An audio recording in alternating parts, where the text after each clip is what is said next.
Muy buenas tardes a todas y todos los participantes de esta sesión. El día de hoy corresponde a la sesión número 395 del proyecto Insabi Educación. Como saben, hoy es día de seminario de Medicina General y nos acompaña el doctor Benito Antonio Ramón García para hablarnos del tema exploración física de abdomen y región inguinal. El doctor Benito es licenciado en médico cirujano por la Universidad Juárez Autónoma de Tabasco. Cursó la especialización en cirugía general en el Centro Médico Nacional IMSS en Mérida, Yucatán. También está certificado por el Consejo Mexicano de Cirugía General. Tiene una maestría en administración de instituciones de salud y un diplomado en competencias de cirugía laparoscópica que realizó en el Hospital San Ángel en la Ciudad de México por la Universidad Panamericana. Buenas tardes, doctor Benito. Muchas gracias por su participación. Le cedo los micrófonos para que pueda iniciar con su ponencia. Bueno, muchas gracias. ¿Me escuchan? Sí, sí se escucha. Ok, perfecto.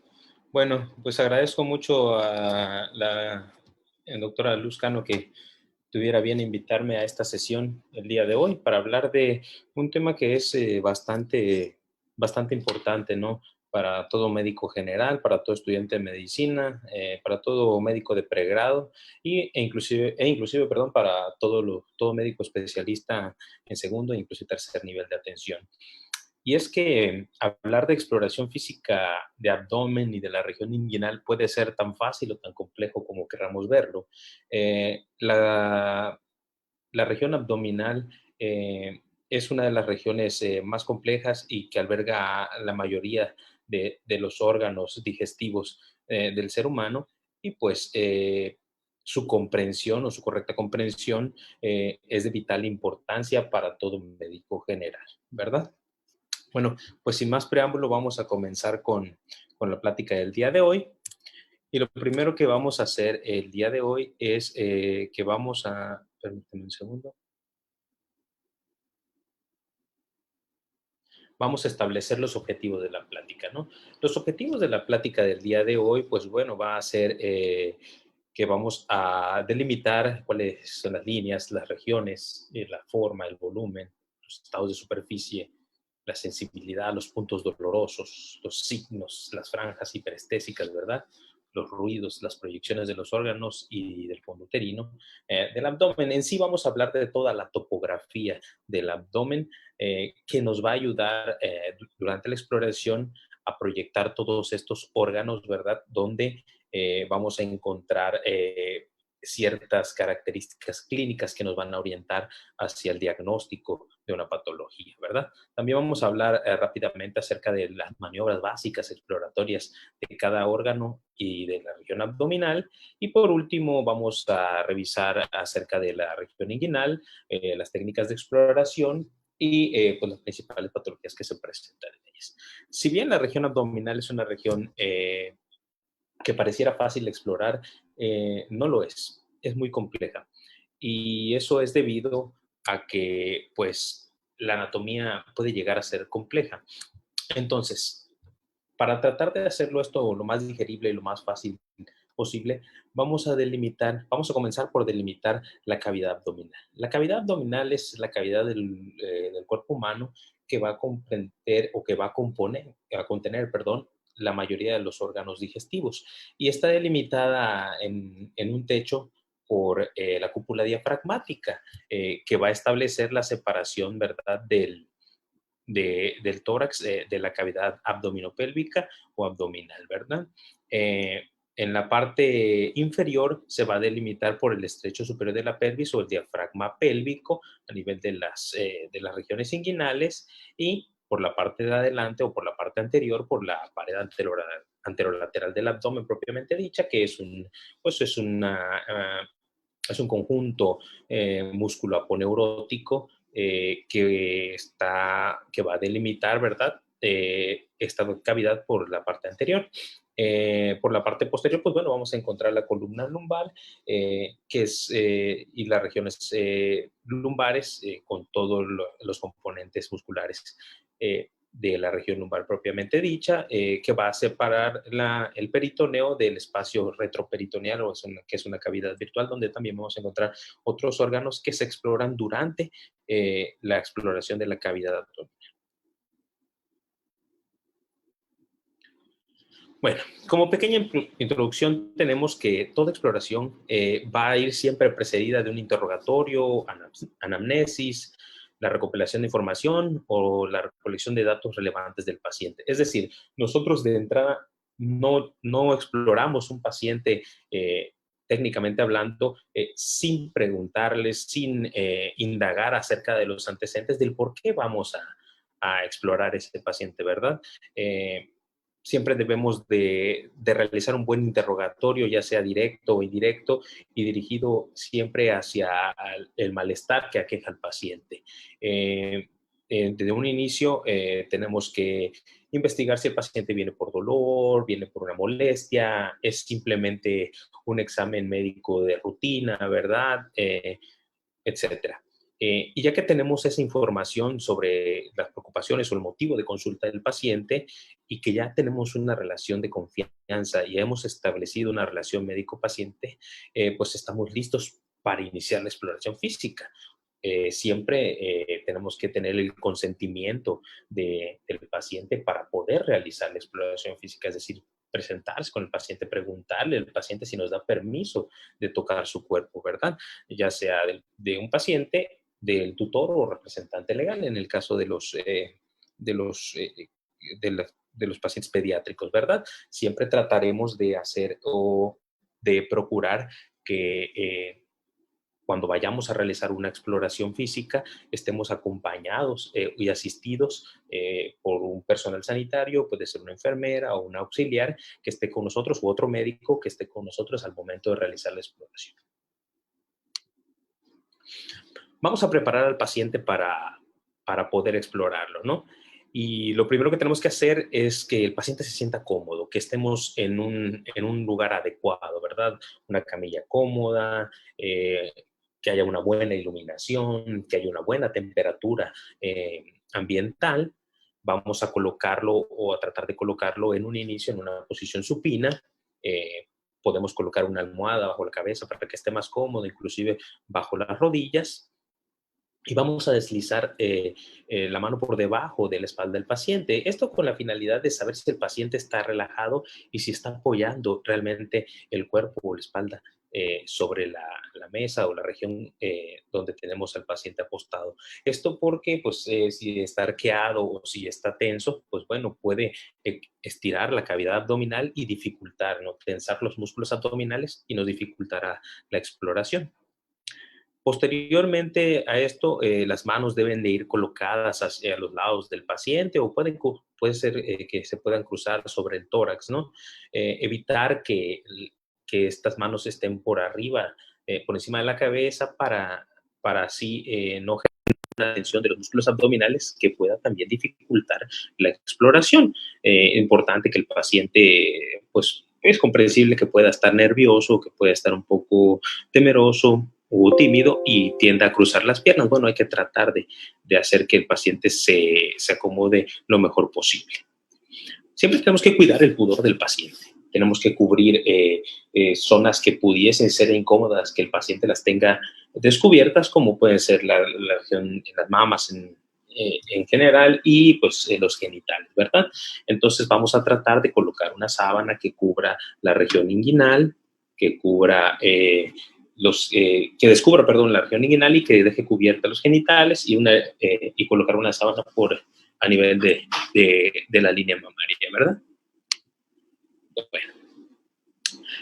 Siempre que vayamos a comenzar la exploración, vamos a pedirle al paciente o a la persona que señale cualquier área dolorosa con la finalidad de que dejemos esa área a la exploración al final, ¿verdad? ¿Por qué? Porque cuando el paciente, si empezamos explorando un sitio donde hay dolor, pues bueno, puede modificar porque el paciente endurezca o los músculos abdominales o los contraiga y eso nos va a dificultar la preparación. Si el paciente le duele de entrada la exploración o presenta algún malestar, pues bueno, va a estar un poco reticente a que nosotros accedamos a la exploración. En los niños puede desencadenar llanto, el dolor, y pues eso nos va a perjudicar.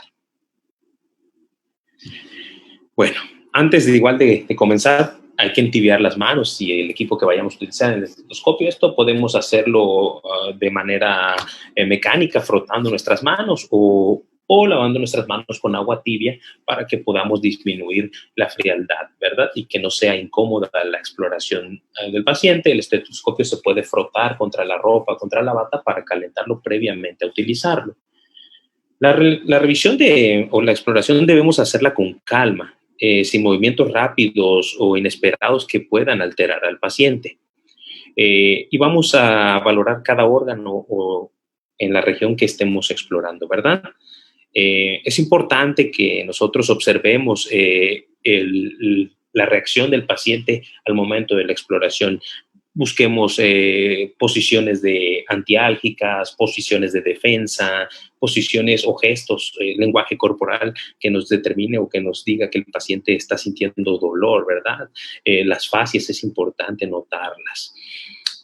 Una recomendación que siempre se hace cuando estamos aprendiendo la propedéutica, ¿verdad? Que es necesario tratar de distraer al paciente o a la persona con una conversación, haciéndole preguntas para que nosotros para que el paciente no esté consciente de que vamos acercándonos hacia la región que le causa malestar, ¿verdad?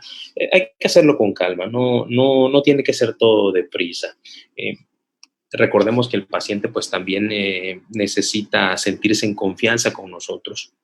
Es importante, igual que siempre que tengamos un paciente al cual vamos a explorar, dejemos que el paciente nos hable, que nos diga. Muchas de las veces el mismo diagnóstico o la misma orientación clínica de lo que tiene de la patología nos las da el paciente. El paciente básicamente nos hace el diagnóstico y por eso es importante que durante la preparación del paciente pues nosotros le demos su tiempo.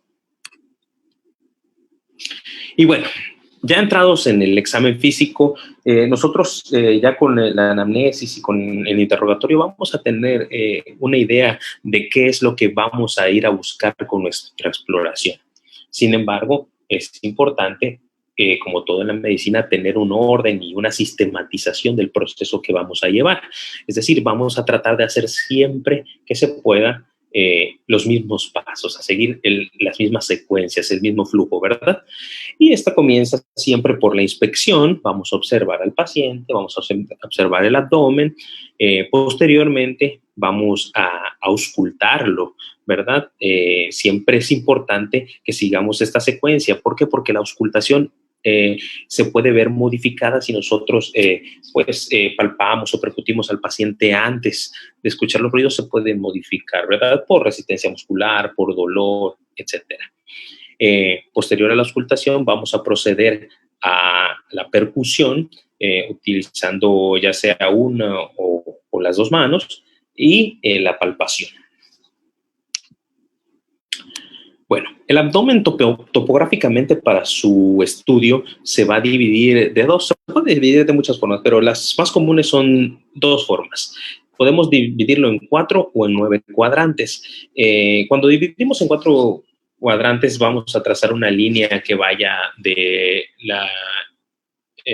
apéndice sifoide a la sínfisis del pubis y una línea que cruce de espina ilíaca anterosuperior a espina ilíaca anterosuperior contralateral pasando por el ombligo, y tendremos así un cuadrante superior izquierdo y derecho e inferior izquierdo y derecho, ¿verdad? Donde, pues bueno, posteriormente vamos a ver en esas regiones qué órganos se encuentran, o podemos dividirlo en 9 cuadrantes trazando 2 líneas a nivel de las líneas medias claviculares que dividan en 2 la línea inguinal y 2 líneas,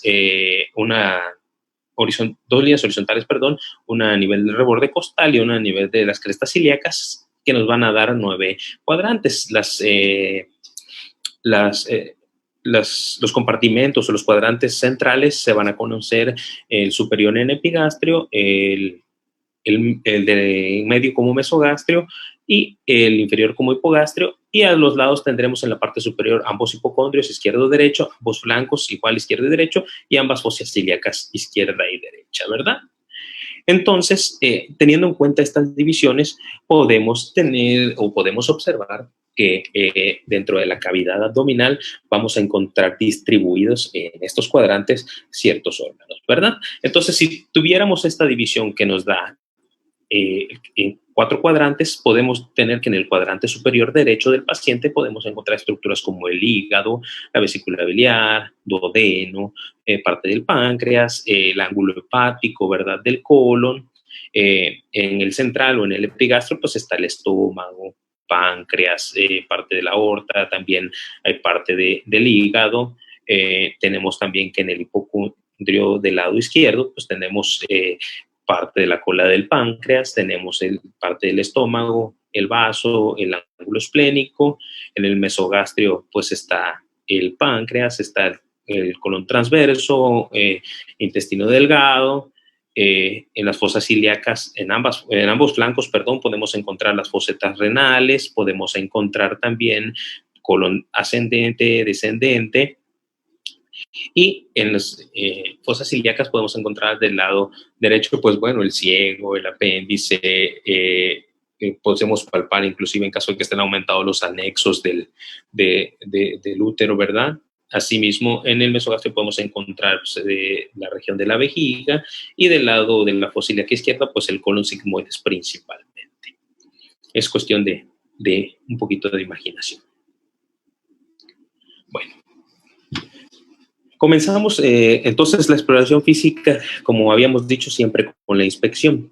La inspección nos va a nosotros a demostrar datos que podemos, que saltan a la vista, ¿verdad?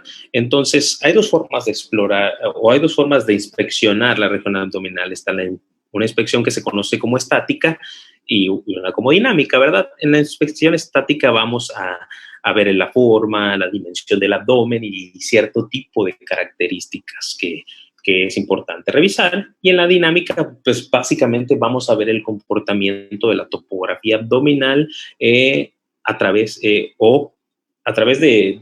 ciertos movimientos como son la respiración o la participación activa del paciente realizando esfuerzos. En la inspección estática, pues bueno, vamos a comenzar por ver cómo las formas y el tamaño del abdomen, ¿verdad? Tenemos individuos que tienen un abdomen globoso, hay abdómenes excavados en pacientes muy desnutridos o en pacientes con un índice de masa corporal muy baja, abdómenes planos, tenemos abdómenes con la conformación del abdomen entre la mujer y el hombre, pues es diferente, ¿verdad? Unos son más anchos, otros son más, el segmento superior es un poco más estrecho que el inferior. Y, por ejemplo, en el paciente pediátrico, la dimensión o el segmento es más ancho que largo, ¿verdad? Eso es importante también para la toma de decisiones en cuanto a cuestiones quirúrgicas. Bueno, también tenemos pacientes, pues obviamente, embarazadas, hay pacientes que pueden tener problemas de ascitis, ¿verdad? Que van a tener un aumento del volumen o del perímetro abdominal y, pues bueno, las diferentes características que se pueden encontrar. También tenemos que tener en cuenta ciertas características como lo son la distribución del vello, ¿verdad? En la mujer siempre el vello abdominal se da en la parte inferior y está determinado como un triángulo con la base hacia arriba, y en el hombre es más de forma romboidal, ¿verdad? También hay patologías que van a dar un aumento en el vello corporal y otras patologías que van a hacer que haya una redistribución del vello, ¿verdad? Y probablemente no haya tanto vello corporal en la región del abdomen. Es importante también que veamos o analicemos, que inspeccionemos la presencia de cicatrices. La cicatriz umbilical puede ser deprimida o ligeramente protuberante y es normal, pues bueno, la forma del ombligo es diferente en todas las personas. Lo que sí tenemos que ver, bueno, es que no haya, que no esté demasiado protruida, ¿verdad? También tenemos que ver si hay algún tipo de cicatriz quirúrgica o traumática, ¿verdad? En la pared abdominal, como puede ser la dada por traumatismos, por cirugías previas, por quemaduras, y ver, pues, precisamente estos hallazgos, ¿no? Hay pacientes que tienen abdómenes muy globosos, como por ejemplo la citis, que tienen redistribución, ¿verdad?, de la circulación colateral, puede ser en cabeza de medusa, puede ser aumento, ¿verdad?, de la vascularidad en problemas hepáticos o de hipertensión portal. Los pliegues también del abdomen, esto que se conoce como delantal, ¿verdad?, de grasa, de tejido graso, pues bueno, esto puede dar también lugar a que se formen en estos pliegues erosiones o dermoabrasiones de la piel. Si hay algún tipo de cambios en la pigmentación o lesiones ulcerativas en el abdomen, si hay algún tipo de urticaria, ¿verdad?, que nos pueda orientar hacia el diagnóstico. En el caso de las lesiones herpéticas, ¿verdad?, también la identificación, y ver también si existen deformidades de la cavidad abdominal. Si bien algunos órganos no son simétricos, es decir, no hay uno de cada lado, el abdomen, la tomografía debe ser simétrico. Entonces, si encontramos asimetrías a simple vista en el abdomen, pues bueno, ya vamos identificando que hay algún tipo de problema subyacente. También tenemos que podemos encontrar quimosis o hematomas, ¿verdad?, en la pared abdominal, que nos pueden ir orientando hacia ciertas patologías, como por ejemplo en la pancreatitis, que podemos encontrar estos tipos de hematomas que son muy, muy característicos de ciertas fases. Y en la inspección dinámica vamos a encontrar que el paciente vamos a encontrar el movimiento en la pared abdominal del paciente. Esto lo podemos lograr de diferentes maneras. Por ejemplo, hay patologías en que durante la inspección vamos a ver la dinámica de la pared abdominal por sí sola, como por ejemplo como lo es en el movimiento de las asas, que se puede ver durante la inspección en algunas patologías, por ejemplo, en pacientes muy delgados o en pacientes pediátricos. ¿Okay? Aquí podemos observar cómo en la pared abdominal se alcanza a ver las ondas de peristalsis, probablemente de una oclusión intestinal o por ejemplo, en los niños en estenosis del píloro, ¿verdad?, se ve este signo, esta onda, se alcanza a ver, ¿verdad?, bastante bien la motilidad de las asas intestinales a través de la pared abdominal. Esto lo podemos observar solamente descubriendo al paciente sin necesidad de ponerle un dedo encima. También debemos buscar cierto tipo de alteraciones, por ejemplo, la evidencia del latido, ¿verdad?, del latido abdominal. Tenemos que pararnos a nivel del paciente, a nivel de la pared abdominal y observar, ¿verdad?, cómo se marca. No en todos los pacientes lo vamos a poder observar, pero en los pacientes muy delgaditos, pues sí es probable. La inspección dinámica también, en la inspección dinámica vamos a observar alteraciones de la pared abdominal durante la respiración del paciente. Vamos a ver cómo se infla el abdomen con la respiración abdominal, a la inspiración, y cómo debe de bajar a la expiración, ¿verdad?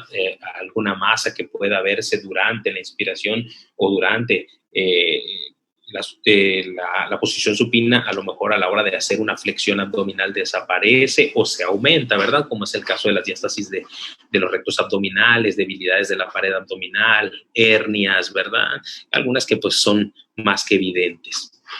Entonces, podemos pedirle al paciente que haga una maniobra de Valsalva, ¿verdad?, que aumente la presión intraabdominal, que infle el abdomen para ver si logramos ver alguna deformidad, o si desaparece la deformidad también, ¿no?, que nos va a orientar a si es algo alguna patología con una causa superficial o a lo mejor algo profundo, ¿no? Algún problema de alguna tumoración intraabdominal, a diferencia de una hernia que es más evidente. Bueno, y ya que vamos recopilando todos estos datos que son importantes en la inspección, podemos pasar a la auscultación. La auscultación básicamente es escuchar los ruidos que procedentes de la cavidad abdominal. Y se va a lograr colocando el estetoscopio sobre la pared abdominal. Se puede escuchar con la membrana, se puede escuchar con la campana, se puede escuchar inclusive con un estetoscopio de pilar, ¿verdad? Los ruidos que proceden de la cavidad abdominal. Preferentemente debemos de realizarla, como habíamos dicho, antes de la percusión y de la palpación para no modificar los ruidos de la dinámica abdominal. Y lo correcto, lo habitual es realizar una auscultación de todas las regiones abdominales. Sin embargo, hay algunas literaturas que nos comentan que como el sonido se transmite con que se ausculten solamente dos puntos de la cavidad abdominal es necesario. Yo siempre recomiendo que se ausculten pues, todos los cuadrantes, ¿verdad? Debemos de dejar el estetoscopio durante un tiempo suficiente para escuchar la dinámica abdominal. Es muy común, es un error muy frecuente que coloquemos el estetoscopio en el abdomen, no sé, 15, 20 segundos y esperemos encontrar o percibir algo en la auscultación y eso es imposible, ¿no? Debemos de dejarlo por lo menos un minuto y medio, durante un tiempo un poco más prolongado para poder auscultar la dinámica.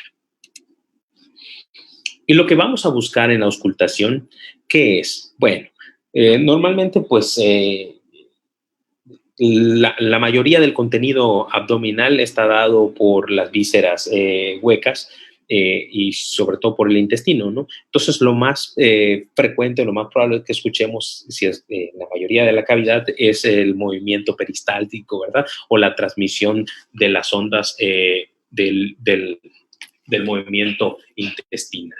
Se puede escuchar inclusive a veces sin la necesidad de auscultar al paciente. Y los ruidos hidroaéreos de la peristalsis, pues bueno, lo normal es que encontremos entre 5 y hasta 35 sonidos o movimientos por minuto. Y bueno, y pueden estar, y en relación a si están aumentados o disminuidos, nos va a orientar hacia la patología que podamos encontrar. Por ejemplo, en un hilo paralítico podemos encontrar que los ruidos están disminuidos, ¿verdad? En una oclusión intestinal también podemos encontrar peristalsis de lucha. Y, por ejemplo, los ruidos aumentados, pues bueno, pueden estar, los ruidos peristálticos, perdón, pueden estar aumentados durante una gastroenteritis, un episodio infeccioso, ¿verdad? Que nos va a generar mayor frecuencia de estos ruidos. También es importante durante la auscultación dirigirnos a ciertos puntos hacia donde podemos encontrar soplos, ¿verdad? Estos soplos sistólicos nos pueden dar la pauta o nos pueden dar una orientación hacia que se encuentre, por ejemplo, un aneurisma, o si revisamos o auscultamos el ángulo costovertebral, ¿verdad? Podemos encontrar estenosis de las arterias renales, podemos encontrar inclusive hacer una aproximación hacia una aterosclerosis. Asimismo, los frotes de fricción que no son otra cosa más que el frote de un órgano contra otro cuando hay un aumento de volumen de ese órgano, y que principalmente los vamos a encontrar cuando el paciente respira, cuando inspira, por el movimiento, el ascenso y descenso de los órganos, ¿verdad?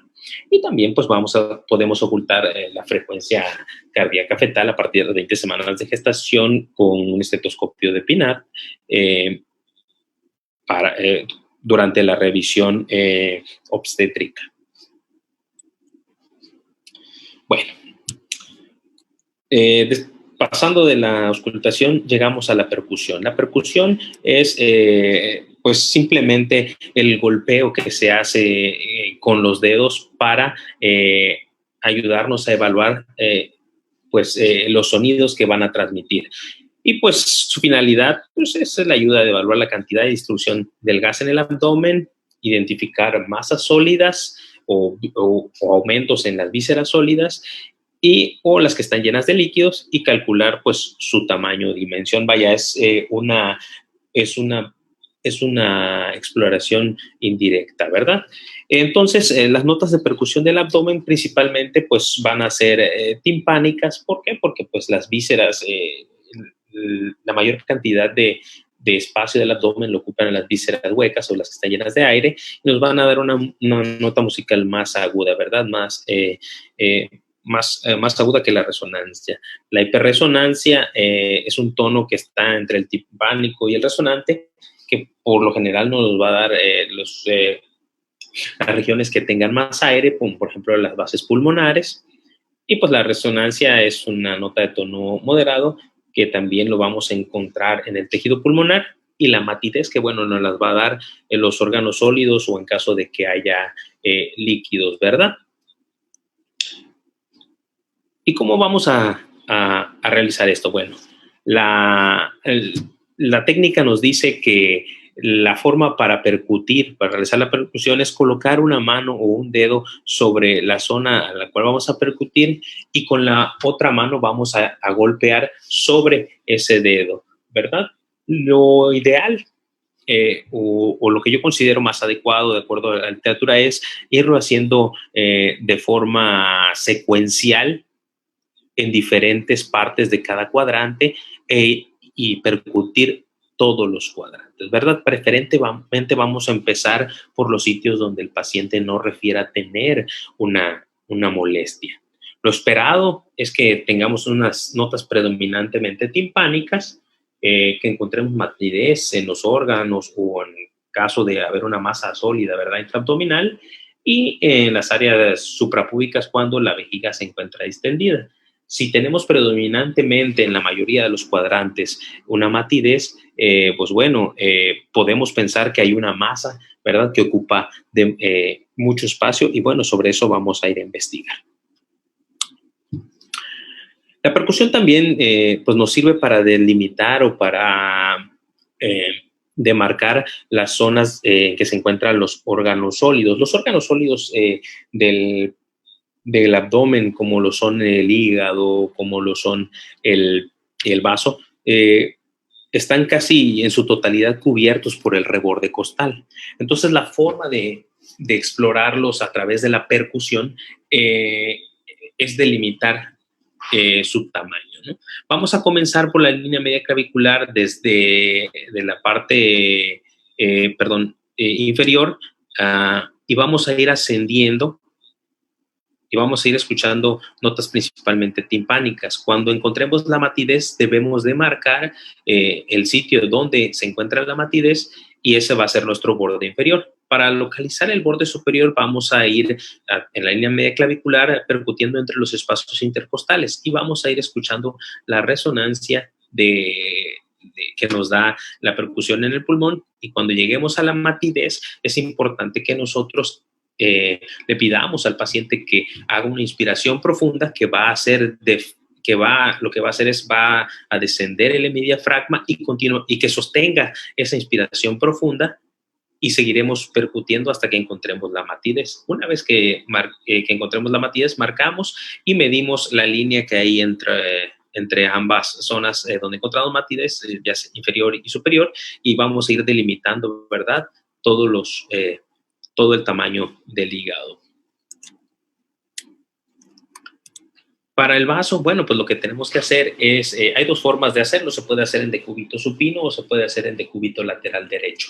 Lo que principalmente hacemos es que vamos a percutir en la línea media axilar o en la línea media o axilar anterior, perdón, vamos a ir percutiendo entre los espacios, en el espacio intercostal más bajo, y pedirle al paciente que inspire de manera profunda para que descienda su totalidad o la mayor parte del vaso, y debemos esperar que se mantenga timpánico. esplenométrico, ¿verdad?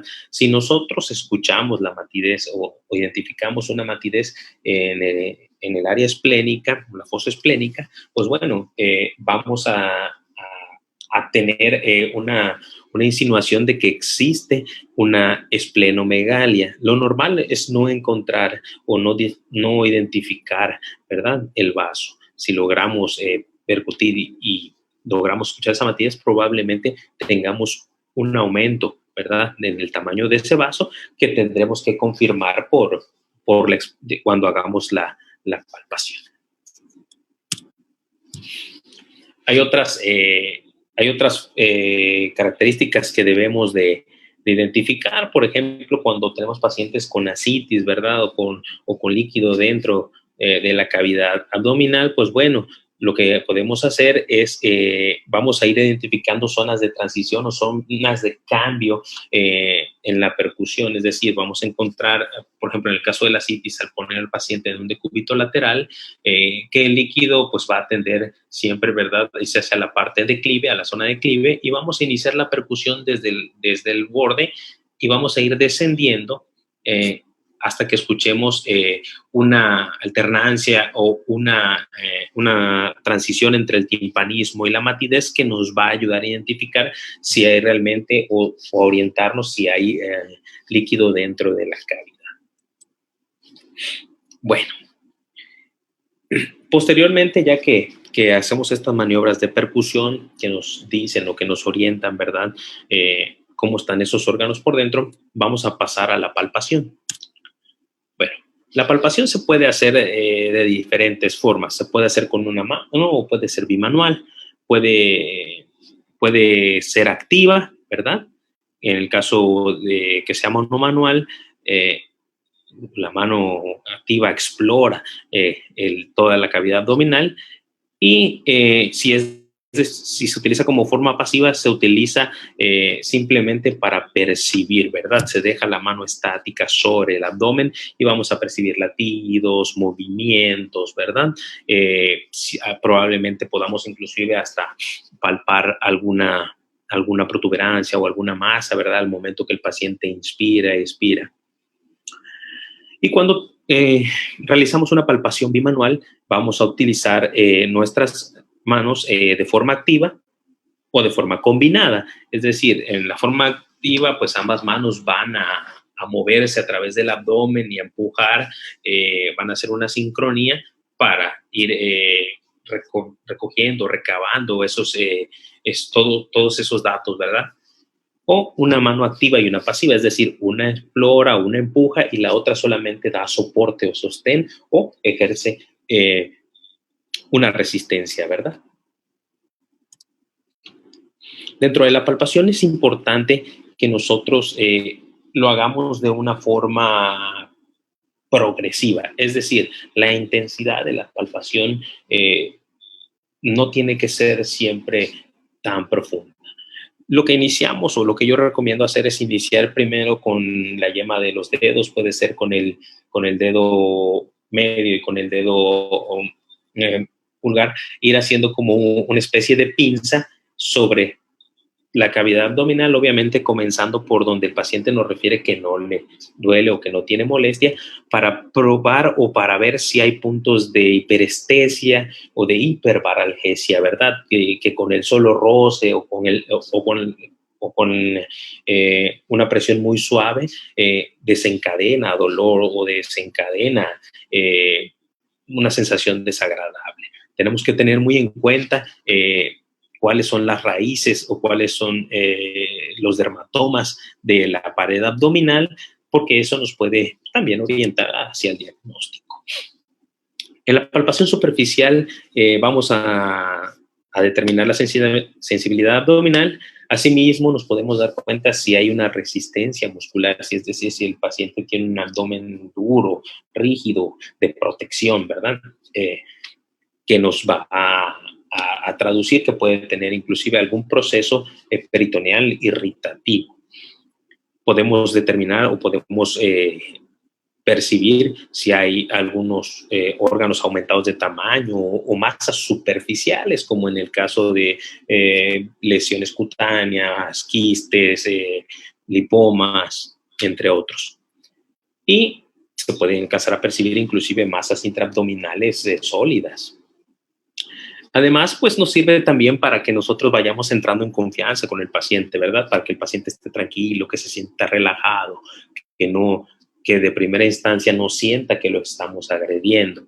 Si el paciente es un paciente pequeño, un paciente pediátrico, o si es un paciente muy tímido o que se muestra con mucho pudor, lo que podemos hacer es ir palpando el abdomen sobre la mano del paciente en un inicio y posteriormente que el paciente se vaya relajando, desplazar la mano de este y situar ya nuestra mano sobre el abdomen, ¿verdad? Para ir ganando la confianza del paciente.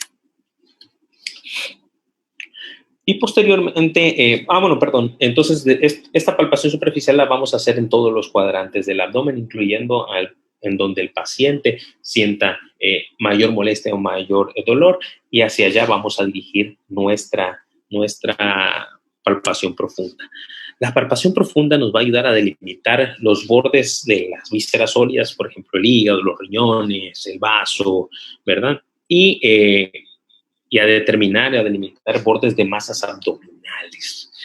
Si encontramos una masa abdominal, pues bueno, tenemos que palpar y identificar su localización, el tamaño, la forma que tiene, cuál es la consistencia, si es una masa indolora, ¿verdad? Si es una masa que a la hora de presionarla genera una irritación, si es una masa pulsátil, si es una masa reticente, si está fija a un plano profundo o si está muy superficial, si se puede mover, si se mueve cuando el paciente respira, que es su dinámica abdominal normal, ¿verdad? Y si se puede desplazar al momento que nosotros pues la presionamos con la mano que estamos explorando. Y existen ciertas de maniobras o técnicas para revisar normalmente las vísceras sólidas. En el caso del hígado, que es el órgano abdominal de mayor volumen, lo ideal es que esté cubierto, lo habitual es que esté cubierto por el reborde costal. Y es normal que lleguemos a encontrar o a palparlo hasta 2 centímetros o 2 traveses de dedo por debajo del reborde costal, ¿no? Entonces, para explorarlo existen diferentes formas o diferentes métodos. En la palpación bimanual, lo que hacemos es que metemos una mano por detrás del reborde costal, en la pared posterior, y empujamos sutilmente hacia la parte anterior. Y con la mano contralateral vamos a ir ejerciendo presión hasta que logremos o podamos identificar el borde hepático en caso de que se sienta. Preferentemente se tiene que hacer con el paciente en una inspiración profunda para que baje, ¿verdad? Ese diafragma derecho y empuje al hígado hacia por debajo del reborde costal. Es normal que, puede ser normal que lo palpemos, pero pues en la mayoría de los casos tal vez no lo identifiquemos. Perfecto. En los casos donde hay una hepatomegalia, pues bueno, vamos a ir palpando y esto ya es precedido también de la percusión, y delimitando cuáles son las dimensiones de ese hígado, ¿verdad?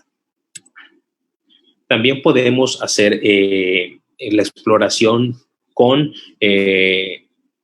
las manos en forma de gancho, colocándolas sobre el reborde costal e ir presionando y enganchando hacia el reborde costal, hacia la parte superior del abdomen para tratar de identificar el borde del hígado. También se puede explorar con la mano que palpa la pared anterior con el borde cubital, ¿verdad? Donde más con la región de los dedos, que es donde hay más sensibilidad. Para palpar el vaso también, pues vamos a pedir que el paciente realice una inspiración profunda para tratar de tocar o de sentir la punta del borde o del polo inferior del vaso cuando descienda, y observar si hay dolor, tratar de palpar el contorno esplénico y medir la distancia entre el punto más bajo del vaso y el borde costal, ¿verdad? En caso de que el vaso esté aumentado de tamaño, pues bueno, vamos a lograr identificarlo. Esto se puede hacer en decúbito supino o se puede hacer en decúbito lateral derecho, ¿verdad? Palpando por el reborde costal posterior. Los riñones, bueno, se van a palpar con una acción bimanual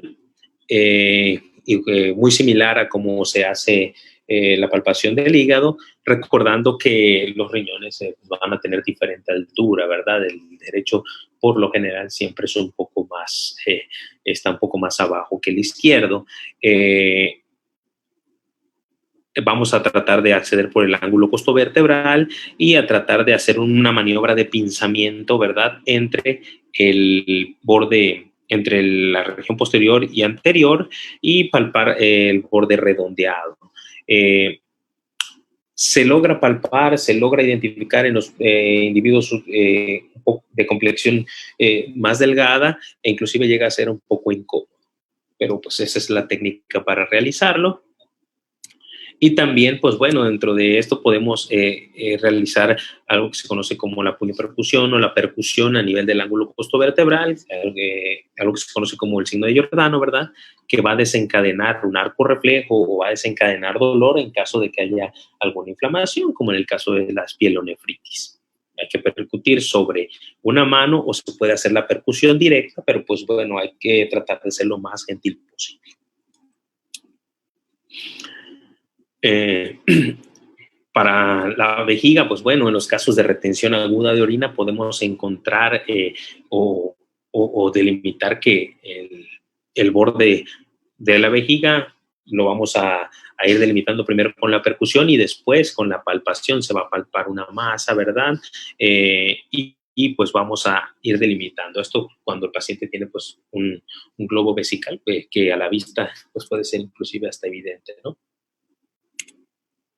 Es una causa muy frecuente en algunos pacientes, por ejemplo, con problemas de próstata, que tienen retención aguda de orina, de dolor abdominal, y pues es importante explorarlo.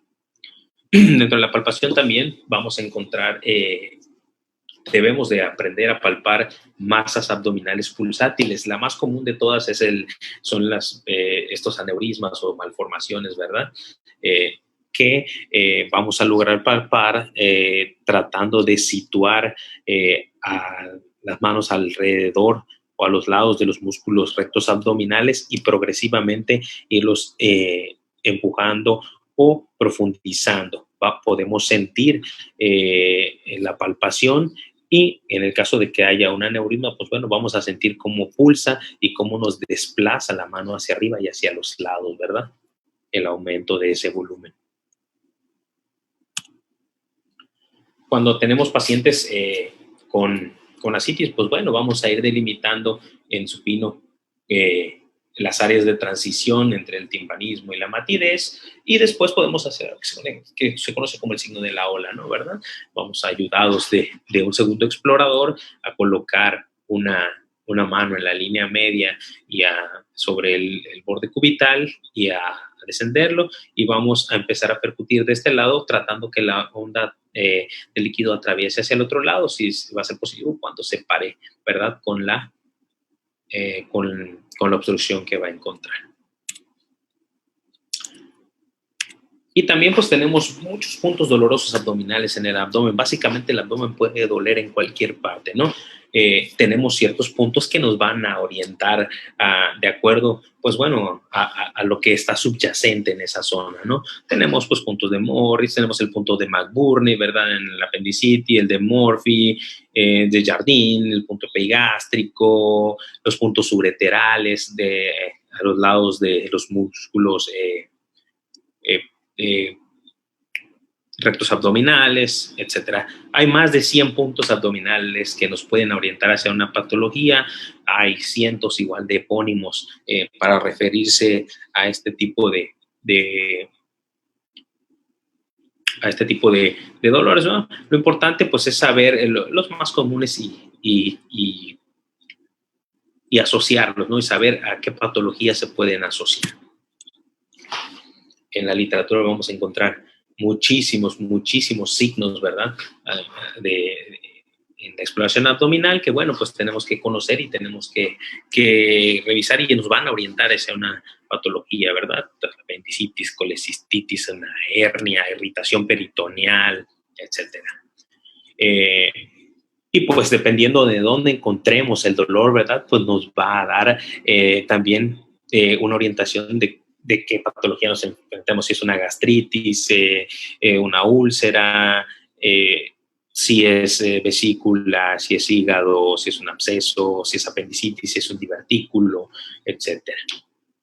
Vaya, lo importante aquí es recordar que toda esta exploración, vaya, no va sola, va acompañada de una anamnesis, de un muy buen interrogatorio para poder irnos orientando sobre lo que debemos buscar y hacia dónde debemos orientarnos para encontrar ese diagnóstico.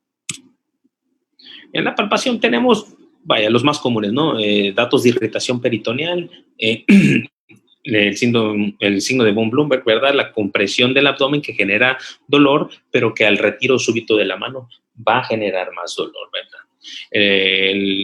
El signo del psoas, que en decúbito lateral izquierdo hacemos que el paciente extienda el muslo sobre la cadera y va a generar dolor por irritación o por el roce del psoas con el apéndice en los casos de la apendicitis, o también, por ejemplo, los signos apendiculares como son el rhopsing o en este caso el obturador, que es una rotación interna del muslo que va a generar y a desencadenar dolor. Es importante también que, bueno, no todo es dolor abdominal, ¿verdad? En la exploración del abdomen tenemos que encontrar pues, ciertos estados fisiológicos del cuerpo, como lo es el embarazo, ¿no? La determinación del fondo uterino. Tenemos o conocemos también que dependiendo de las semanas de gestación en que se encuentre, ¿verdad? El embarazo, pues bueno, vamos a ir a tener una pauta de a qué altura vamos a encontrar o que debemos encontrar el fondo uterino. Lo que vamos a hacer para determinarlo, para medirlo, es con la cinta métrica, pues colocamos sobre la sínfisis del pubis el inicio y con el borde cubital de la mano podemos determinar la altura o el fondo uterino y vamos a medir, ¿verdad?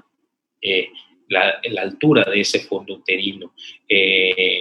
Ya tenemos nuestras tablitas de las guías de práctica clínica que nos van a decir si ese fondo uterino es pequeño, está alto, es bajo, si se encuentra dentro de los percentiles para lo esperado en las semanas de gestación, pues nos puede orientar hacia retraso del crecimiento intrauterino, etcétera, etcétera.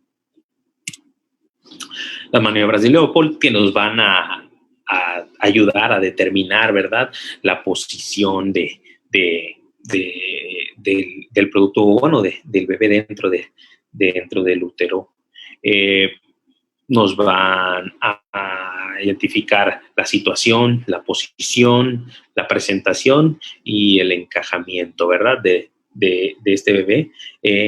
Y pues hay que tener presente que pues debemos de hacerla, ¿no? Debemos identificar el fondo con ambas manos, determinar hacia dónde está el dorso, ¿no? ¿Verdad? La posición en que se encuentra, esta maniobra, si ya se está encajando o no el bebé, y si se está encajado, en qué profundidad o en qué nivel o en qué plano se encuentra, ¿verdad?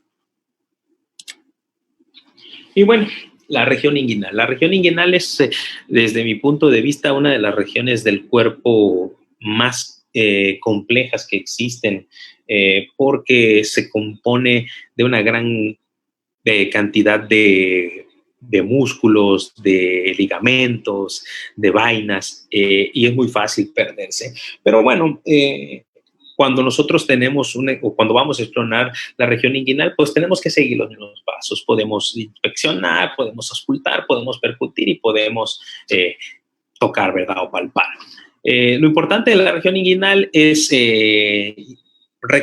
recordar que, pues bueno, la región inguinal es la zona de transición de la cavidad abdominal hacia la región escrotal, ¿verdad? En el caso de las mujeres, pues ahí está el ligamento redondo, y en el caso de los hombres, pues por ahí pasan el cordón espermático, ¿verdad? Que contiene los vasos gonadales y contiene conductores eyaculadores. Y pues bueno, son zonas de debilidad anatómica donde pudiese generarse una patología como una hernia, como un hidrocele, entre otros. A la inspección, pues bueno, tenemos que ver si hay algún tipo de masa o de protuberancia en la región alta, baja. Podemos ver los vasos, ¿verdad? Los vasos escrotales también, si están aumentados de tamaño, que nos pueden orientar hacia un varicocele, si tenemos a veces algunos ganglios que se encuentran aumentados de tamaño en la región inguinal, puede ser visibles en individuos muy delgados a simple vista, ¿no? Que nos pueden orientar hacia la patología. En los niños, por ejemplo, cuando los niños muy pequeños, cuando estamos sospechando de una apendicitis, pues bueno, puede haber una patología que se llama adenitis mesentérica, ¿verdad? Donde vamos a encontrar ganglios a nivel inguinal, puede haber axilares, igual, ¿no? Pero pues es importante aprender a revisarlos. Para explorar el canal inguinal y para explorar una hernia inguinal o femoral, pues bueno, lo primero que vamos a hacer es observar, ver si hay alguna deformación. En algunas son muy evidentes, en las hernias incipientes, pues bueno, a simple vista no es lo habitual observar alguna deformidad. Si encontramos algún abultamiento, podemos auscultarlo. En el caso de que se trate de una hernia y tenga un contenido intestinal, bueno, pues podemos escuchar dentro de ese abultamiento la peristalsis de esta asa intestinal. Posteriormente a eso podemos percutirlo, vamos a escuchar el timpanismo, ¿verdad? O el aire de esa víscera. Y por último, pues bueno, procedemos a hacer la inspección, ¿verdad? En la base del escroto vamos a vamos a localizar el anillo inguinal externo siguiendo, ¿verdad?, el trayecto del cordón espermático del testículo con mucho cuidado porque es una maniobra que puede resultar dolorosa para el paciente. Y podemos introducir el dedo dentro del canal inguinal para palpar tanto el orificio externo como si hay alguna debilidad o si hay alguna protrusión dentro del canal. Lo podemos hacer con el paciente en bipedestación o lo podemos hacer con el paciente en decúbito supino. Le vamos a pedir al paciente que aumente la presión intraabdominal realizando una maniobra de valsalma, pujando o tosiendo, y vamos a sentir con el dedo explorador si logramos palpar con la punta del dedo, ¿verdad? Alguna masa que nos empuje. También hay otras patologías como el hidrocele que no son propiamente de la región inguinal, pero bueno, pues podemos ver el acúmulo o el aumento de agua en una bolsa que rodea pues, al testículo. Puede ser un hidrocele comunicante o no comunicante, y pues vamos a palpar un aumento de volumen que puede ser inclusive a la inspección evidente, y pues podemos realizar pruebas como la transiluminación, donde vamos a ver que la luz pasa a través de este líquido, y si fuese una masa sólida, pues bueno, se vería oscuro, ¿verdad? Habría una resistencia al paso de la luz. Bueno, básicamente eso es todo acerca de la exploración abdominal. Es un tema bastante extenso que es inclusive hasta difícil a veces revisar porque por lo extenso, ¿verdad? Y por lo complicado que es abordar cada patología, pero es importante tener las bases de que hay que sistematizar la exploración, que debemos de seguir siempre un orden, ¿no? Para evitar caer o empezar a improvisar, ¿no? Si nosotros seguimos siempre los mismos pasos, pues las probabilidades de éxito van a aumentar considerablemente. cualquier duda o cualquier pregunta en las redes sociales. Estoy en Facebook, estoy como Dr. Benito Antonio Ramón García, o en mi página de internet, drbenitoramon.com. Con mucho gusto, si hay alguna duda o alguna pregunta, también podemos responderla. Ahí van a encontrar igual información acerca de patologías, principalmente abdominales, ¿no? Que es a lo que pues, nos dedicamos. Muchas gracias por su atención y creo que tenemos una sesión de preguntas y respuestas.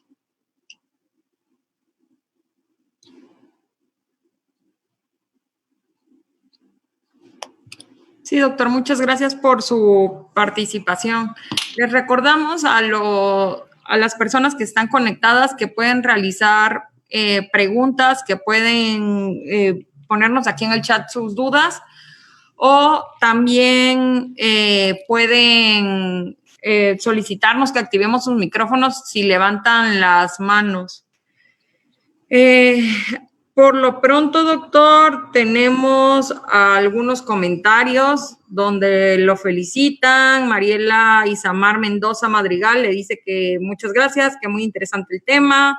Leticia Castellanos, excelente e interesante el tema, felicitaciones. Doctor Figueroa, interesante tema para recordar y aplicarlo en nuestro quehacer diario. Muchas gracias y felicidades al ponente. Las personas que esta transmisión también está ocurriendo en vivo en Facebook.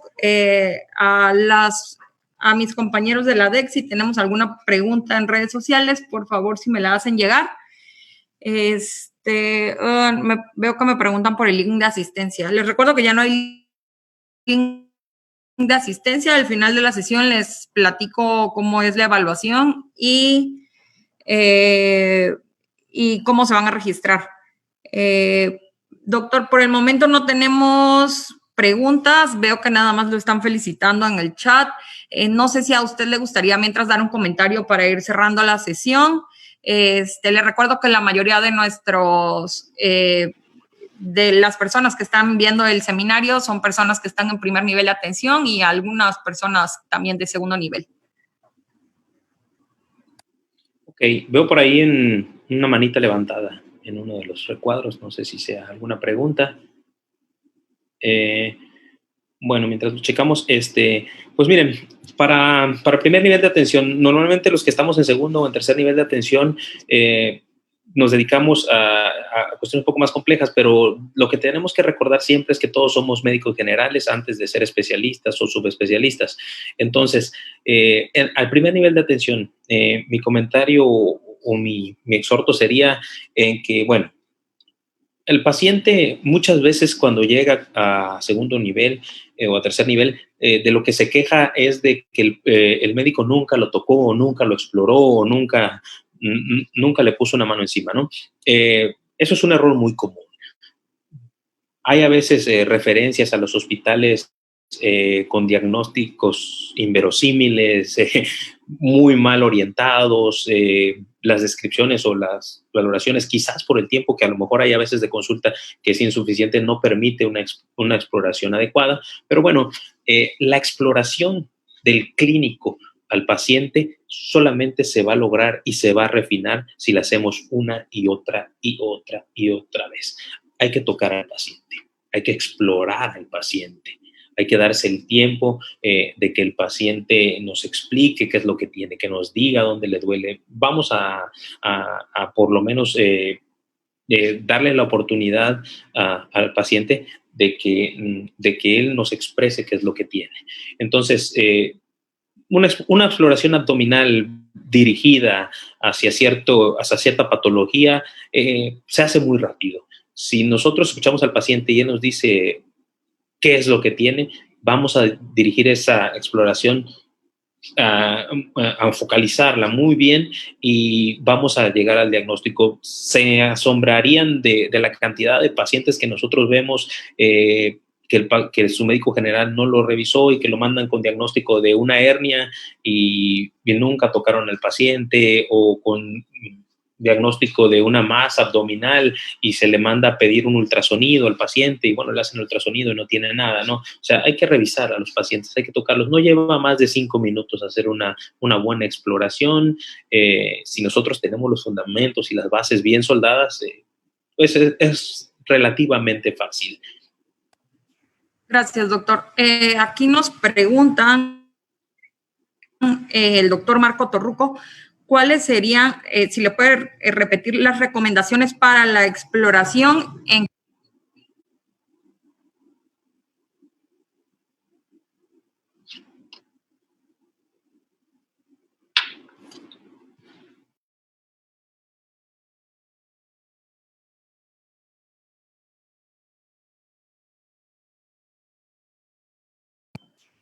Ay, no sé si me escuchó, doctor. El doctor Marco Torruco pregunta si le puede repetir las recomendaciones para la exploración, que si en qué orden sería la exploración.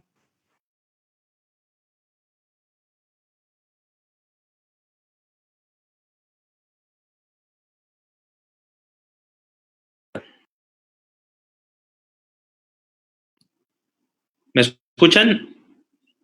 Ok, ya está. La recomendación de la sistematización del proceso de la exploración siempre debe de comenzar por la inspección, seguido de la auscultación, posteriormente la percusión y por último, pero no menos importante, ¿verdad?, la palpación del abdomen. Gracias, doctor. En redes sociales le pregunta Rodolfo Rojas, dentro de la exploración de abdomen, ¿se puede hacer un tacto rectal en los hombres o tacto vaginal en las mujeres? Bueno, en la exploración abdominal, el tacto rectal sí está indicado en ciertas patologías. Por ejemplo, cuando hay dolor abdominal y tenemos sangrado transrectal, pues bueno, se puede hacer una exploración rectal para ver si pudiesen ser algunas hemorroides, ¿verdad?, de lo que esté causando el sangrado. Inclusive en algunos casos de apendicitis se puede hacer un tacto rectal para ver si al movimiento tenemos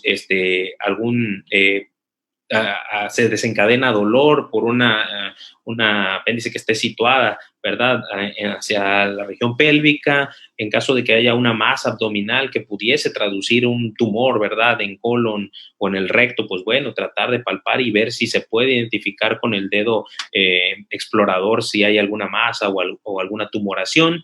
El tacto vaginal también es una buena herramienta diagnóstica. Normalmente en la exploración de abdomen no la utilizamos porque el tacto vaginal se deja para cierto tipo de patologías ginecológicas. Sin embargo, por ejemplo, en el caso muy específico de los dolores abdominales, la palpación o el tacto vaginal puede generarnos, por ejemplo, o hacer un diagnóstico diferencial como enfermedad pélvica inflamatoria, como un embarazo ectópico, un quiste de ovario torcido, si hay movilización, hay dolor a la movilización del cérvix, ¿verdad?, la palpación de los fondos de saco.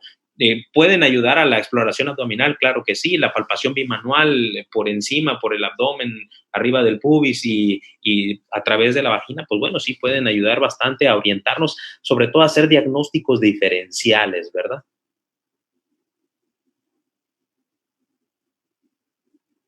No sé si responde la pregunta. Sí, gracias, doctor. Otra duda es si se deben dar analgésicos a pacientes que acuden a los servicios por dolor abdominal. Ok, definitivamente sí, mira, todas las literaturas, todas las guías marcan o dicen que no debemos de dar analgésicos en un paciente con dolor abdominal que acude en primer nivel porque puede modificar el cuadro, puede, no sé, enmascarar un cuadro que pudiese complicarse con el tiempo. Y si nosotros revisamos bien al paciente, y si nosotros tenemos un buen fundamento de nuestros hallazgos clínicos, ¿verdad? Y tenemos una impresión diagnóstica bastante sólida, el hecho de que mantengamos al paciente con dolor no le va a mejorar ni a cambiar el diagnóstico. Yo soy partidario en lo principal de que, por ejemplo, si tengo un paciente con una sospecha de apendicitis, por ejemplo, y el paciente tiene un Alvarado, una escala de Alvarado 7, 8, 9, bueno, pues vaya, no es necesario mantenerlo con dolor. Sí es importante hacer la referencia, sí es importante siempre que nosotros tengamos dudas acerca de un diagnóstico o mandar a hacer las pruebas diagnósticas o referirlo al siguiente nivel de atención para la resolución, sobre todo cuando son problemas o patologías agudas como una colecistitis, como una probable diverticulitis, ¿verdad? O una apendicitis. ¿Se le puede dar al paciente medicamentos para el dolor? Sí, sí, sí se le puede dar. Creo que está contraindicado darle al paciente medicamentos para el dolor. No, no creo que esté contraindicado, a menos de que sea una patología, por ejemplo, como una úlcera gástrica perforada, que el dolor es muy sui generis o la crónica del paciente, que es un dolor súbito de inicio, que inclusive a veces hasta despierta al paciente. Bueno, pues ahí si le damos algo, ¿verdad? Si no lo dejamos en ayuno y le damos algo para el dolor, pues probablemente le empeore, ¿no? Pero para dolores abdominales de otro tipo, yo creo que no está contraindicado y le hacemos un favor al paciente manteniéndolo sin dolor. Gracias, doctor. Aquí nos piden si puede repetir la maniobra para diagnosticar apendicitis. Bueno, los signos apendiculares son muchos, vaya, hay más de 100 signos apendiculares, ya sea clínicos, radiológicos, ultrasonográficos, tomográficos, hay muchos. Mira, pero clínicamente lo importante del diagnóstico en la apendicitis es la cronología, la famosa cronología de Morphy, ¿no? ¿Cómo empieza el dolor? Por eso yo les comentaba al inicio de la plática que el interrogatorio, la anamnesis del paciente es de vital importancia. Es un dolor que empieza inespecífico por el tipo de fibras, etcétera, etcétera, ¿no? Empieza periumbilical, que tiene migración, puede ser en epigastrio, periumbilical, que va migrando hacia la fosa ilíaca derecha. Quizás en los pacientes que tengan un apéndice retrocecal, pues bueno, el dolor no va a ser tan exquisito como en la mayoría de los apéndices, que va aumentando de intensidad, puede verse acompañado de otros síntomas. Va a haber en el punto de McBurney, ¿verdad? Va a haber dolor a la presión, va a haber dolor a la compresión y a la descompresión. Por ejemplo, podemos utilizar el signo de Robson, que es realizar una palpación profunda en el punto contralateral a lo que sería el McBurney, ¿verdad? Y va a desencadenar dolor del lado derecho. Puede haber irritación al roce de la punta del apéndice con el psoas, ponemos al paciente en decúbito lateral izquierdo y hacemos que extienda el muslo, ¿verdad? Eso va a generar dolor. Puede generar dolor a la talopercusión o al pedirle al paciente que salte sobre sus talones. Hay muchísimas formas de hacer, de signos que nos pueden orientar hacia un dolor apendicular. También, pues obviamente a la palpación, si sentimos una masa en la región de la fosa ilíaca derecha, ¿verdad? En algunos casos inclusive se describe que el tacto vaginal también y la palpación bimanual puede ayudar también a desencadenar dolor y a hacer el diagnóstico diferencial. Gracias, doctor. Veo que tenemos una mano levantada. Voy a activar el micrófono de Pánfilo Olivares Calderón.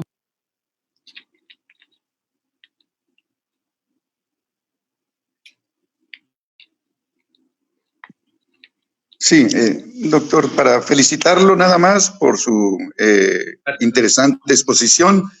Y es importante de veras todo lo que nos dice, porque pienso que el interrogatorio bien orientado es lo que nos va a dar la pauta a hacer una exploración abdominal encaminada a lo que queremos encontrar. Muchas veces nos vamos por otras exploraciones, ¿no? Que hay que hacerlo para descartar otro diagnóstico. Pienso que a mí me ha dado mucho resultado para diagnosticar algún problema apendicular el valorar peristalsis, ¿verdad? Peristalsis es un elemento que debemos de tener siempre en la mente, de que cambia con el dolor, ¿sí? Se modifica. Y pienso que cuando bueno, con eso, ¿no? Diagnosticar problemas apendiculares nos los puede dar la experiencia de estarlo haciendo cada vez que tengamos un paciente con un dolor abdominal, explorarlo. Si no exploramos, se nos van yendo muchos detalles. Si le preguntamos al paciente cuándo empezó, qué tomó, qué comió, nos puede dar un dato muy importante para encaminar nuestra exploración, ¿verdad?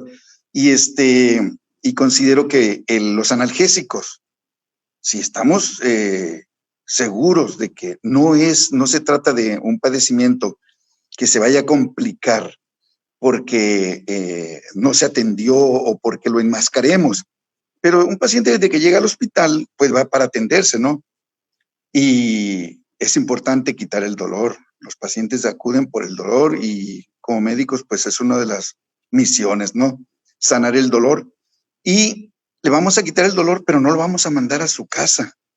Lo vamos a seguir estudiando, ¿sí? Para que no se nos complique precisamente. No podemos batear a ese paciente, como dicen, ¿no? Vulgarmente. ¿Sabes qué? Se te quitó el dolor y vete a tu casa y mañana vete con tu especialista o vete a la consulta o algo así. Porque eso cae en nuestra irresponsabilidad también, ¿verdad? Yo siempre digo que aproximadamente entre 70 y 80% del diagnóstico nos los va a dar el interrogatorio y la forma en que interroguemos a nuestro paciente. Lo demás ya lo vamos a ir a comprobar, qué es lo que queremos encontrar, ¿no? Pero yo considero que el interrogatorio nos da mucho del diagnóstico. Sí, ciertamente, como bien lo dice Pánfilo, de verdad que hay que darle la oportunidad al paciente que se exprese, que hable. Esa es la clave del éxito en la medicina clínica, sobre todo.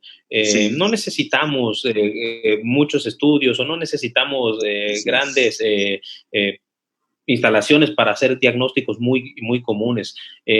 Recuerden que las enfermedades raras que vemos, su incidencia es muy baja, ¿no? Entonces, siempre tenemos que ir pensando de lo más simple a lo más complejo, siempre tratando de encontrar lo que vemos en la consulta habitual.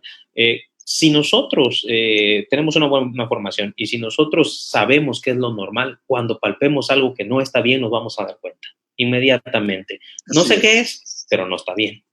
Y allí es donde ya empezamos a hacer, pues empezamos ya con toda la batería, ¿no? de pruebas diagnósticas, diagnósticas terapéuticas, etcétera, ¿verdad? Muchas gracias por sus comentarios. Sí, gracias, doctor. Y pienso que si cuando conocemos fisiología y estructuras anatómicas, topografía anatómica del abdomen, nos ayuda mucho para hacer los diagnósticos, ¿no? Y eso debemos de tenerlo siempre presentes. No dar una consulta nada más por desocuparnos luego, no, sino que pienso que el interrogatorio y hacer una buena exploración pues nos va a dar un diagnóstico exitoso. Muchas gracias. Gracias a usted. No sé si hay alguna otra pregunta por allí que nos... Muchas gracias a Pánfilo por su participación. A desactivar su micrófono. De nada. Sí, muy bien. Tenemos varias preguntas, doctor. En redes sociales nos están preguntando.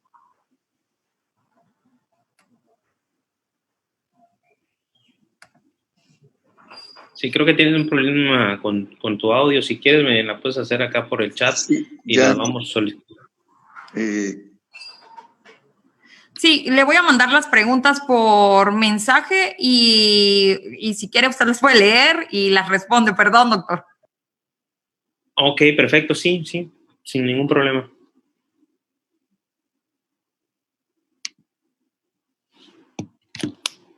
Ok, Adriana Luna dice, en el caso de los pacientes obesos es difícil un poco realizarla. ¿Habrá alguna técnica que nos ayude a explorar mejor? En el paciente obeso, lo que ayuda a ver veces a realizar la exploración es quizás flexionar un poco las rodillas o flexionar un poco las piernas, ¿verdad? Para disminuir la tensión de la pared abdominal. El paciente obeso es un paciente complejo, es un paciente que tiene un impedimento físico, una barrera física entre lo que está subyacente y nuestra mano, ¿verdad? Entonces, es un poco difícil realizar la exploración. Sí, es bastante difícil. Hay que tener mucha habilidad clínica, hay que tocar muchos gorditos, ¿verdad? Para que podamos ir entrenando la mano para hacer la exploración, entrenando el oído, la vista, vaya, muchas cosas, ¿no? Pero sí es difícil. La mayoría de los pacientes obesos, con la exploración nos vamos a dar una idea, pero la gran mayoría va a requerir algún apoyo, algún estudio de gabinete, una radiografía, un ultrasonido que nos ayude, ¿verdad? A llegar hasta donde nuestro ultrasonido no nos da físicamente la posibilidad. Rosario Ponce Peña dice, en la exploración de abdomen, ¿en cuál cuadrante debe realizarse? Me refiero a auscultarlo. Bueno, en la exploración de abdomen, lo ideal es auscultar todos los cuadrantes. Si bien, como lo decíamos en la plática, la transmisión del sonido es lo que nosotros vamos a buscar, pues bueno, lo ideal es realizarlo cuadrante por cuadrante, en todos los cuadrantes, no solamente en una o en dos partes del abdomen. En alguna literatura lo van a encontrar de que puede ser solamente, que basta con uno o dos puntos que auscultemos. Lo ideal es siempre en todos, ¿verdad? Y principalmente después sobre donde exista mayor molestia o dolor. Rodolfo Rojas Aguilar dice, ¿la red venosa colateral siempre acompaña a la citis? No siempre, dependiendo del estadio de la hipertensión portal o de la falla hepática. La citis no solamente le va a dar una hipertensión portal. La citis se puede dar por muchas otras patologías, algunos tumores, fallas hepáticas, cirrosis, etcétera, ¿no? Lo que sí es que la citis la mayoría de las veces no es perceptible hasta que ya tenemos un estado o una condición bastante avanzada, ¿no? No es siempre de inicio en todas las patologías perceptible. Las redes venosas es importante evaluarlas, ¿verdad? No sé si hay alguna otra pregunta.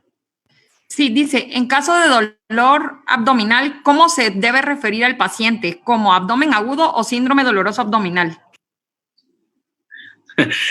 Esa es una de mis preguntas favoritas. Bueno, el síndrome doloroso abdominal no es un diagnóstico. Eso hay que tenerlo muy claro. Eso es como cuando uno usa las chanclas o las sandalias con calcetas, ¿verdad? Se ve mal. Miren, cuando nosotros vamos a hacer el abordaje de un paciente, siempre vamos a integrar primero, pues vamos a analizar síntomas y signos, ¿no? Que nos van a constituir síndromes, ¿no? Y esos síndromes los vamos a orientar hacia un diagnóstico nosológico, ¿verdad? A un tipo de diagnóstico, ¿no? El hecho que duela el abdomen, o sea, el abdomen puede doler, por 1000 causas, o sea, definitivo. Sin embargo, la exploración nos va a ayudar a identificar o a hacer un diagnóstico, ¿verdad? Un diagnóstico sindromático, un diagnóstico nosológico, que nos va a ayudar a determinar, bueno, ¿por qué le duele el abdomen a mi paciente? ¿Qué tiene mi paciente que le está causando esta molestia? Y allí vamos a ir buscando. No se vale que digan síndrome doloroso abdominal y mandarlo al hospital. O sea, es importante referir. Si el paciente tiene criterios para referencia, enviarlo al siguiente nivel. Y también está bien, si no sé qué tiene mi paciente, también está bien enviarlo. Vaya, no pasa nada. Sin embargo, pues lo ideal del ejercicio clínico es que nosotros pues, lo mandemos, le vayamos poniendo un nombre y un apellido, ¿no? Si yo creo que mi paciente tiene por los síntomas una colecistitis, bueno, pues puedo poner probable colecistitis. A final de cuentas, el diagnóstico de la colecistitis pues me lo va a hacer el radiólogo, ¿no? O un ultrasonografista, un ultrasonido, ¿no? Clínicamente yo creo que el paciente tiene una inflamación de la vesícula, bueno, la voy a documentar. El paciente tiene apendicitis, bueno, creo que tiene apendicitis, tiene datos apendiculares, tiene la cronología muy similar al apéndice. pues no puedo determinar, pues bueno, lo mando, le hago sus placas, le hago su ultrasonido, le hago su tomografía, ¿verdad? Que es el gold standard, que a lo mejor no la hay en todos lados, pero ya va orientado el paciente con alguna patología, si tiene una cistitis, si tiene una pielonefritis, si tiene, vaya, algún problema hepático, si tiene una úlcera, si tiene una enfermedad acidopéptica, tenga lo que tenga el paciente, pues dependiendo, o vaya, una colecistitis no va a doler en la fosa ilíaca izquierda, eso es un hecho, ¿no? Entonces, dependiendo de donde tenga el dolor el paciente, es el tipo de diagnóstico que nos va a orientar y es a donde debemos llegar. Muchos de las interconsultas que tenemos en los hospitales a veces es por síndrome doloroso abdominal. Y es un paciente que pues cuando te llevan a la interconsulta, pues no sabes a qué te vas a enfrentar cuando llegues, ¿no? Un síndrome doloroso abdominal te lo puede dar desde un cólico por gases o por meteorismo hasta, no sé, una hemorragia, un hemoperitoneo, un quiste de ovario torcido, un embarazo ectópico roto, vaya. El contexto clínico del paciente es muy diferente. La apendicitis es la gran simuladora, puede ser cualquier cosa y a la vez puede ser nada, ¿no? Pero bueno, si el paciente tiene un dolor, pues, más referido hacia un área del abdomen, pues bueno, puede ser varias cosas, ¿no? Pero pues ir delimitando, ir poniéndole nombre y apellido. No sé si hay alguna otra pregunta. Sí, también nos preguntan si el analgésico solo modifica los síntomas, pero no va a modificar los signos.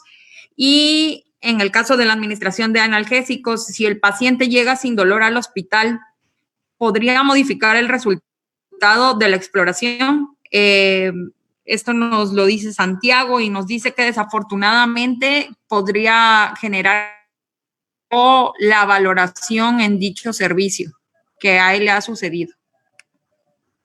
Bueno, sí, mira, es un punto controversial, pero realmente yo no veo controversia alguna en esto.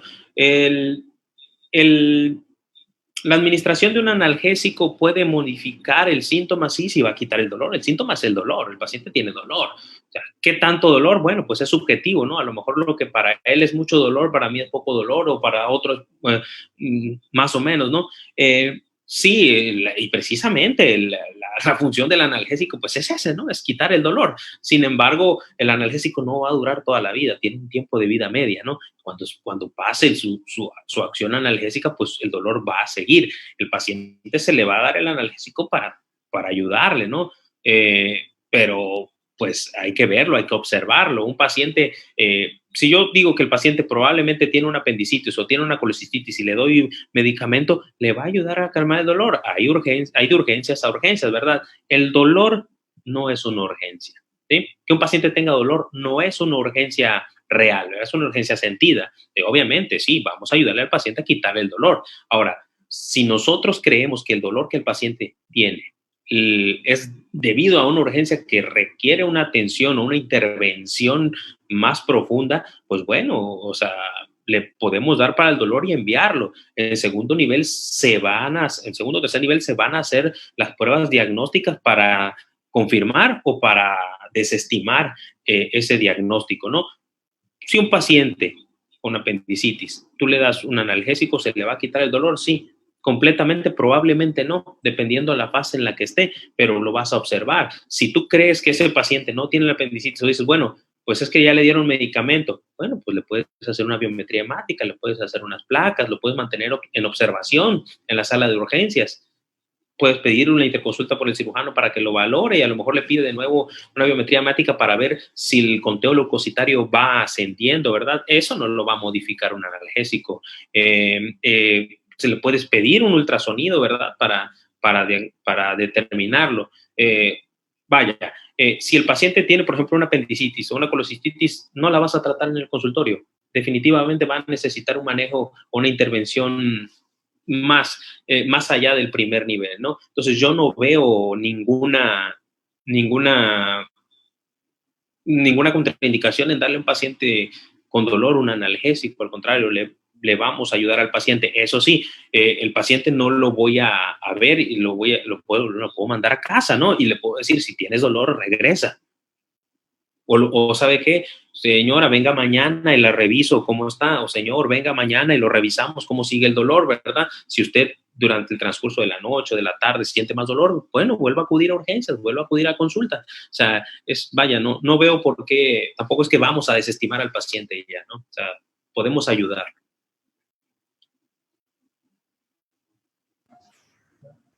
Muchas gracias, no sé doctor. ¿Se aclara la pregunta o...? Sí, doctor, muchas gracias. Tenemos varias preguntas sobre el tema de apendicitis. Les quiero recordar a todos que esto es un seminario permanente de medicina general y que todavía se van a abordar más temas en los meses posteriores. Hoy revisamos el tema de exploración física de abdomen. Las patologías vienen después de exploración física, de semiología, entonces, por favor, sigan asistiendo a las sesiones. Doctor, sé que también está ahorita en su consulta. Muchas gracias por darnos su tiempo y por haber estado en la ponencia. En redes sociales le agradecen mucho el tema, que fue un tema explicado muy claro y que fue una excelente presentación, y gracias por compartir los conocimientos con todos los asistentes. Por nada, gracias a ustedes por la oportunidad de estar en este seminario. El conocimiento siempre debe ser universal, ¿no? Y hay que compartirlo. Lo poco o mucho que pude haber aportado durante esta plática, de verdad lo hago con mucho gusto. Espero que en algún momento haya la oportunidad de volver a coincidir, a lo mejor apoyando con algún otro tema. Y de verdad que estoy muy agradecido con el instituto que me hayan invitado a este seminario. No, muchas gracias, doctor. Y sí, lo vamos a tener presente para los temas cuando ya empecemos con las patologías.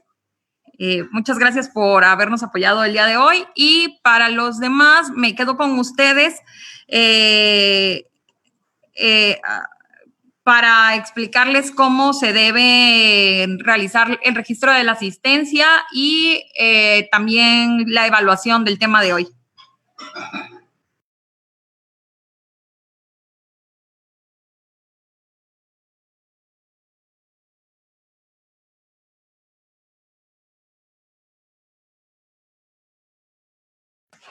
Les recuerdo que para entrar que la evaluación y el registro de la asistencia ya se realiza en la plataforma de CIESAVI. Lo único que tienen que hacer es poner en Google, en el buscador, la palabra CIESAVI y los va a llevar a este link.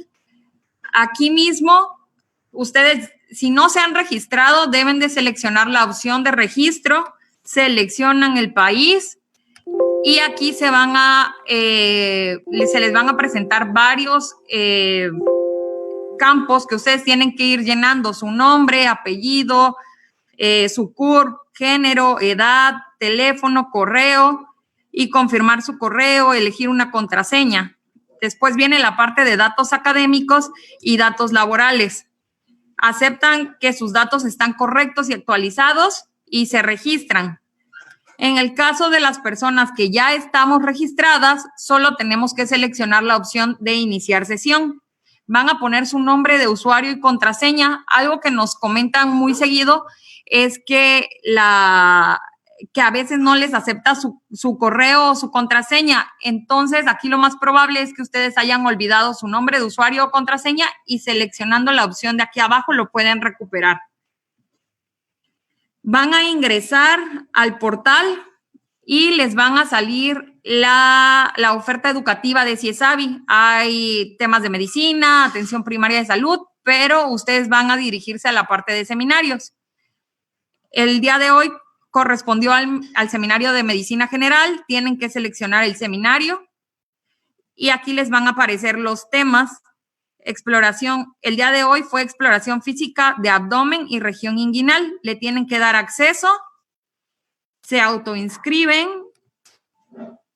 y les aparecen los datos. El ponente fue el doctor Benito, médico cirujano, y aparece la liga del seminario del día de hoy que ya ustedes tomaron, o también pueden seguirlo en la página de Facebook Live en INSABI Educación.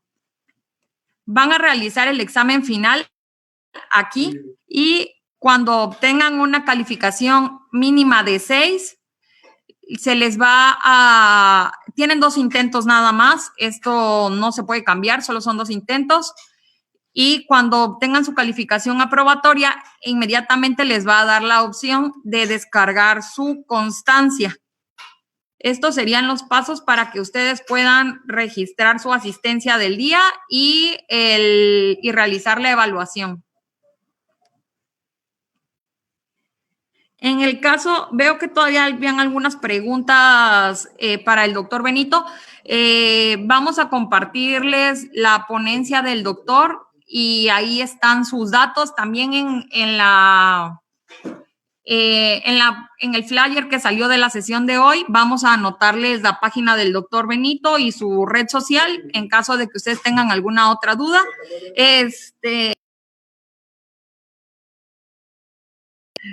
Y ahí podrían contactarlo a él directamente. La evaluación queda abierta ya en CIESAVI, ya ustedes pueden realizar la evaluación. Antes tenían fecha de cierre, pero ahora permanecen abiertas.